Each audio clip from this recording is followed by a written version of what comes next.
Hello students, welcome.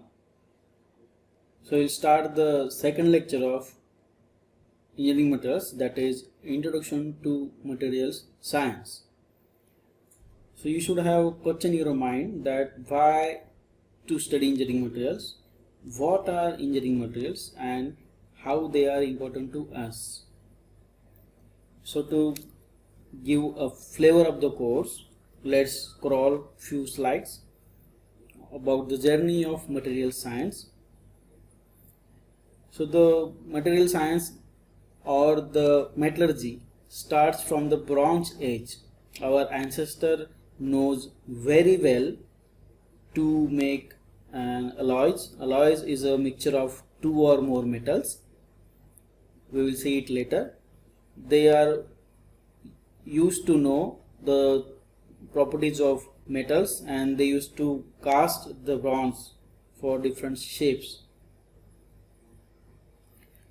You might have seen the Titanic movie, and that disaster has happened only due to the hitting of ship to the iceberg, and this is a simply case of materials failure.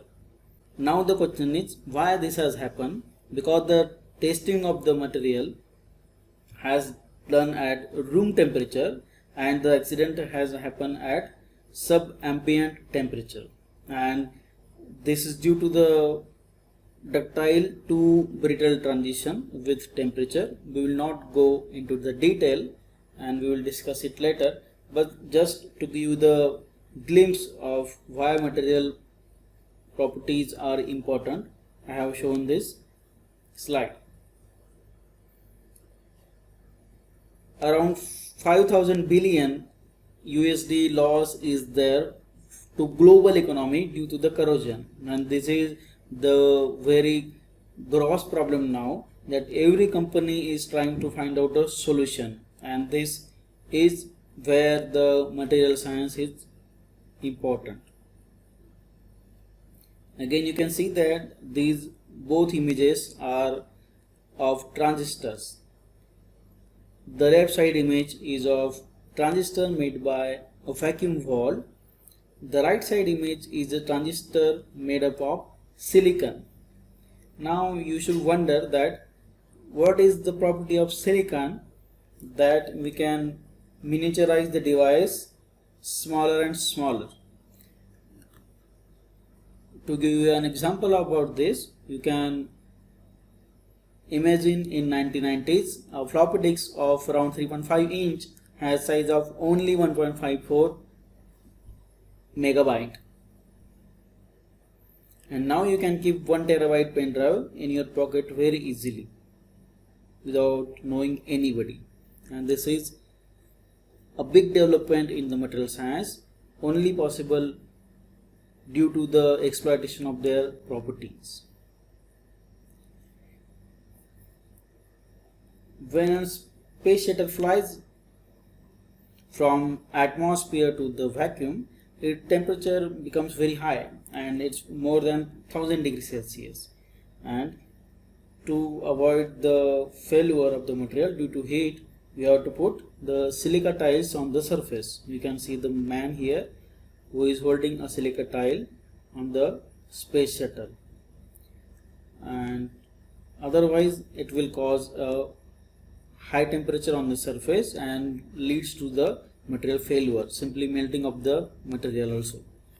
And for your information, the Columbia space shuttle, in which Kalpana Chawla was one of the astronaut, made an accident due to a single fallen silica tile. That tile has fallen during the takeoff, and while again re-entry to the atmosphere from the vacuum, it has caught fire, and that was an accident. Here you can see that the same silica tile this person is holding in his hand, and that tile is red hot and just taken out from the furnace. So you can see that the interior of the surface is still very hot, while the exterior or the corner of the surface is cooler, so you can hold the tile. And this is the extreme case of high thermal insulation. Everybody knows about the bioimplants, or the implants in the body whenever there is a fracture of the bone. Now the question is that why don't we use steel implants? Why we use titanium implants? Because that steel is not biocompatible and it can cause corrosion, and it has a danger to the life of the person. And titanium are generally biocompatible and they are very sturdy. In daily life, we see the material science everywhere around us. Unknowingly, from switching off the tube light fans, from wires in the current carrying conductors to the ballpoint pen, materials are everywhere. You can see the image here. The ballpoint pen tip is made of brass. And why brass? Because that is non-corrosive, it has strength and it has ability to form very easily. Form means to change the structure of the brass. Other bodies of the pen can be made with steel, brass, plastic or any other material.